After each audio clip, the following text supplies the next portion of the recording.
واحد يشوفها من الناحيه الفنيه تستحق، واحد مثل فترتها. فانت كشاعر شو تحس احاسيسك كانت منصبه؟ اكيد بسبب كامل نعم. بهذه القصيده. هو انا نعم. يعني اكتب بصدقي، نعم. اكتب بمشاعري، حتى القصيده هي بيت يدل على انه يعني انا انتمي لكل الاشياء اللي اكتبها. ممكن نسمع فرد شيء منها؟ بالخدمه. انتمي لكل الطيور الخالطه دمها بدمي، وانتمي الكل دمعه حلوه وضحكه حلوه بكل شفايف ادمي. انتمي لقطره نزيف تساوي كل لمعه شعرنا الملحمي.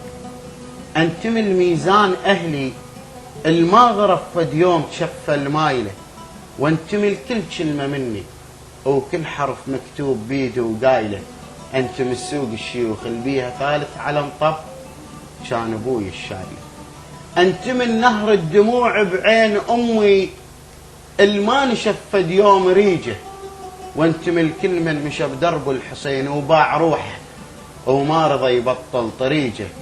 انتمي لكل من يبات الليل جايع ما دنت نفسه واكل خبزه صديج. انتمي لبستان جدي الما احب بستان مثله، وانتمي لكل نبته غصبا عالجروح اللي بيها تعله. واكره النخله تحمل مره وحده ومن تحيل تحمل سله، واكره ابن ادم مثل عصات موسى اللي ينقلب كل ساعه شكله. انا بين كل المواجع انا خالطت بحياه اشكال، صادقت الشوارع والجوامع والسواتر والمواضع، تابعت كل القضايا وما صرت فد يوم تابع.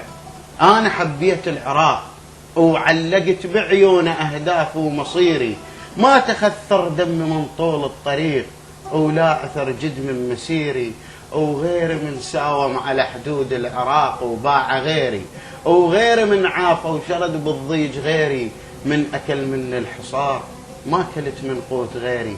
صح بعت مره قميصي بس كنت معذور من بعت القميص، حتى لا بي عن ضمير.